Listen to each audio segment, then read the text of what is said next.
নমস্কার বন্ধুরা, সবুজে ভরা বাংলা গার্ডেনিং রিলেটেড ইউটিউব চ্যানেলে আপনাদের প্রত্যেককে স্বাগত জানাই।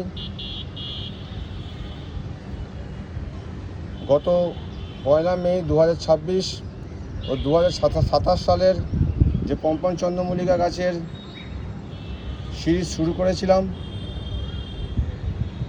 আগামীকাল শনিবার ঠিক রাত 8টায় তার দ্বিতীয় পর্ব আসছে। পম্পন চন্দ্রমল্লিকা গাছের পিঞ্চিং আমরা কীভাবে করব তাই নিয়ে থাকছে সম্পূর্ণ ভিডিও। আমার সকল বন্ধুদের আমার করজোড়ে অনুরোধ, আপনারা এই ভিডিওটা কেউ মিস করবেন না। 100-র বেশি পম্পন চন্দ্রমল্লিকা গাছের সিরিজ নিয়ে এবছরে যাত্রা শুরু করলাম আপনাদের আশীর্বাদ মাথায় নিয়ে। আপনারা ভালো থাকবেন, সুস্থ থাকবেন।